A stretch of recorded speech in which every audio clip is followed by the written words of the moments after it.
આ પૂર્વ દિશામાં ચાલ્યો ગયો. આંખોના ભીના તટમાં પૈડાના ચાસ મૂકીને ચાલ્યો ગયો. કાલિંદીના જળ વધુ કાળા કરી ચાલ્યો ગયો. સંધ્યા ઉતરી આવી આખા વૃંદાવન પર.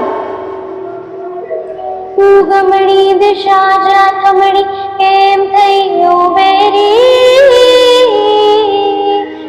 ઉગમણી દિશા જા થમણી કેમ થયો બેરી, મારો સૂરજ ડૂબી ગયો હું રહી અંધારું પહેરી, કદંબની છાયા લાંબી થઈ મથુરાનો મત કોડે, યમુના જળના કંકર કંકર ઢગલો આંસુ ઢોળે, બંસીના સુર જેવી ગોપી, બંસીના સુર જેવી ગોપી અહીં વળે છે ટોળે, આ સગડી માયાને.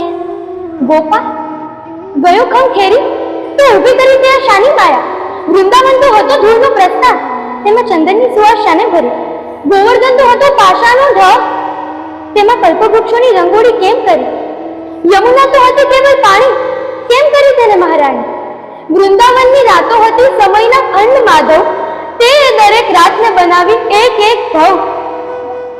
કેમ કેશવ, કેમ ઊભી કરી તે આ માયા? કામ્યવનનો એ દિવસ મારા નેત્રનું, મારા કર્ણનું આભૂષણ છે.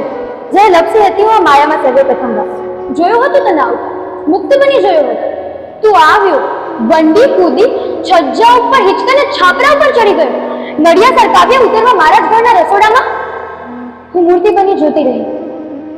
તારી પાછળ હતા 3 બાળકો ને 7 વાનરો, કે પછી 7 બાળકો ને 3 વાનરો? મને તો ભેદ પણ ન સમજાયો.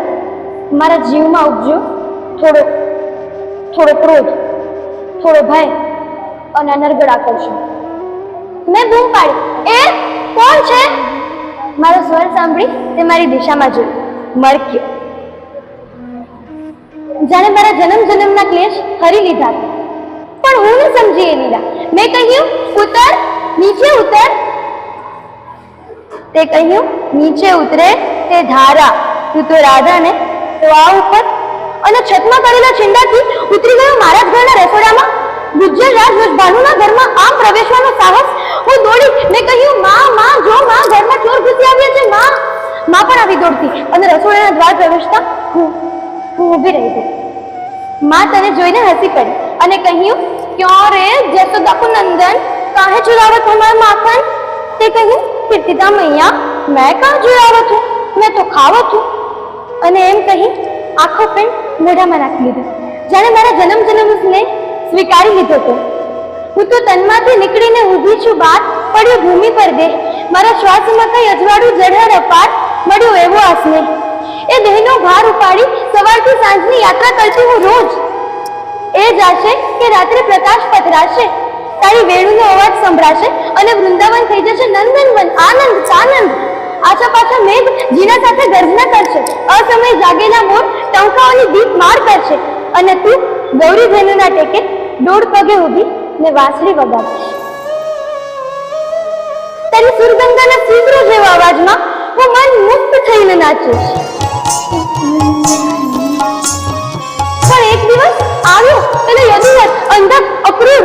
કહ્યું તારે હાથે યાદવોનો ઉદ્ધાર થશે, અને તે પણ માની લીધી એ વાત. જગ આખાના સુખની વાત કરી. અરે કયું જગદીશ, આખા જગતમાં તારા ને મારા સિવાય બીજું છે કોણ? તારું હૃદય તો જો નિષ્ઠુર, મથુરા છે કેટલું દૂર. અરે વૃંદાવન ને મથુરા વચ્ચે તો જન્મનો અંતર છે અંતર્યામી. અને મારું શું મુરારી, મને તો મૃત્યુ પણ નહીં મળે તારા વિના. હું ભૂમિ પર પડી રડતી રહી. અને સવારે તું રથમાં બેસી